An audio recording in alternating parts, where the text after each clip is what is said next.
नमस्कार। LASIK laser जो कि चश्मा उतारने के लिए एक वेल नोन प्रोसीजर है, रिफ्रैक्टिव सर्जरी जिसको कहते हैं हम, रिफ्रैक्टिव प्रोसीजर है। जैसे इसके अलावा फेमटो लेज़र, स्माइल प्रोसीजर या लैसिक लेज़र या PRK, ये जो मैं बता रहा हूँ प्रिकॉशंस, ये सब में एक समान होल्ड गुड होती हैं।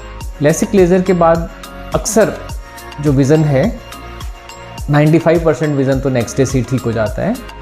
बाकी थोड़ा बहुत कंट्रास्ट आने में, फाइन ट्यूनिंग होने में कुछ समय अक्सर लगता है, तो वो धीरे धीरे अपने समय के साथ सेट हो जाता है। उसमें घबराने की ज़रूरत नहीं होती कि अगर मान लो किसी दिन आपका विज़न थोड़ा धुंधला है, अगले दिन थोड़ा क्लियर है, अगले दिन फिर धुंधला है, तो नथिंग टू वरी अबाउट, क्योंकि fine tuning of the contrast and the vision थोड़ा सा समय लेता है और समय के साथ साथ वो ठीक हो जाता है। इसके अलावा आपको ये ध्यान रखना है कि लैसिक लेज़र के साथ एक थोड़ी सी ड्राई आई भी होती है, और ड्राई आई नॉर्मली भी कंप्यूटर यूजर्स में होती है। तो उसके लिए IT प्रोफेशनल्स को मेरा सुझाव ये है कि जब आप कंप्यूटर पे काम करते हो, AC रूम में काम करते हो, तो फ्रीक्वेंटली लुब्रिकेटिंग ड्रॉप्स आप अपनी आँखों में डालें, हर 2-2 घंटे में डालें, उससे आपको कठिनाई नहीं होगी। जहाँ तक प्रिकॉशंस का सवाल है, तो उसमें हमें जो प्रिकॉशंस लेनी है मैं उसके बारे में आपको बताता हूँ।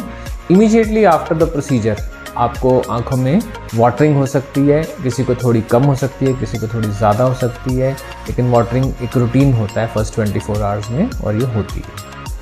इसके अलावा आँखों में फॉरेन बॉडी सेंसेशन या इरिटेशन भी हो सकती है। आँखों में वाइट सरफेस के ऊपर रेड डॉट्स यानी कि सब कंजक्टिवल हैमरेज, वो भी एक नॉर्मल होता है। थोड़े किसी को थोड़े ज़्यादा, किसी को थोड़े कम, अगैन अलग अलग तरीके से आँख रिएक्ट करती है, तो सब कंजक्टिवल हैमरेज हो सकता है। आँखें थोड़ी सी ब्राइट लाइट से सेंसिटिव हो जाती हैं इनिशियली, लेकिन समय के साथ वो नॉर्मल हो जाता है। और विज़न आपका इनिशियली थोड़ा हेज़ी रहता है और समय के साथ साथ वो रिकवर कर जाता है। आँखों में इचिंग थोड़ी बहुत होती है, फीलिंग आती है कि इचिंग करें, लेकिन इचिंग करनी नहीं है, आँख को मलना नहीं है। तो this is what we have to do immediately after surgery. इसके बाद मैं आपको बताने जा रहा हूँ कि हमें क्या करना है और क्या नहीं करना। हमें आँखों को क्लोज्ड रखना है फर्स्ट 24 आवर्स जितना हो सके। मैक्सिमम टाइम हमें आँखों को बंद रखना है, जिससे कि फ्लैप की प्रॉपर सेटिंग हो सके। और आँखों को हमें नेक्स्ट डे मॉर्निंग से क्लीन करना है। क्लीनिंग करते वक्त ध्यान रखें कि हमें आँख के अंदर से क्लीन नहीं करना, लिड्स को प्रॉपरली, लिड मार्जिन्स को ढंग से क्लीन करना है, और उसके लिए हम वेट वाइप्स प्रोवाइड करते हैं। वेट वाइप से ही क्लीनिंग करनी है। अगर वेट वाइप्स किसी वजह से नहीं है, तो आप कॉटन को पानी में बॉयल करके पोला पोला ऊपर से आँखों की पलकों को साफ़ कर सकते हैं। इसके अलावा जो ड्रॉप्स हमें दी गई हैं, उनको अच्छे से समझ लेना है और उनको प्रॉपर समय पर क्लीन हैंड्स के साथ हमें आई ड्रॉप्स डालनी है।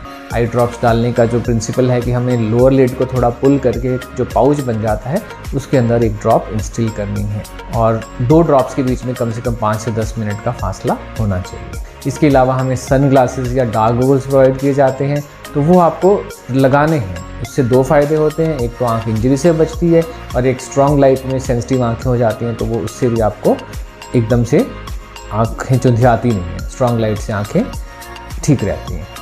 इसके अलावा डाइट में आपको कोई प्रिकॉशन नहीं है। You can take normal diet, you can not take balance diet, और you can take fresh fruits and whatever you feel like. उसके अलावा TV या बुक्स या कंप्यूटर आप तीसरे दिन से शुरू कर सकते हैं। इसमें कोई ऐसी प्रिकॉशन नहीं है, लेकिन हाँ, अपने आप से ज़बरदस्ती नहीं करनी। जितना आप कंफर्टेबली कर पाएँ उतना देखना है, उतना कंप्यूटर यूज़ करना है। आँखों को मैक्सिमम टाइम आपने क्लोज्ड रखना है, ताकि आँखों को प्रॉपर रेस्ट मिले। इसके अलावा क्या ना करें, अब मैं आपको वो बताने जा रहा हूँ। आँखों को रब नहीं करना, आँखों पे पानी स्प्लैश नहीं करना, स्पेशली रबरिंग और आँखों पे पानी के छींटे मारना, ये प्रिकॉशन हमें लंबे समय तक ऑब्जर्व करना। लगभग 3 महीने तक हमें आँखों को विग्रसली रब नहीं करना और पानी स्प्लैश नहीं करना।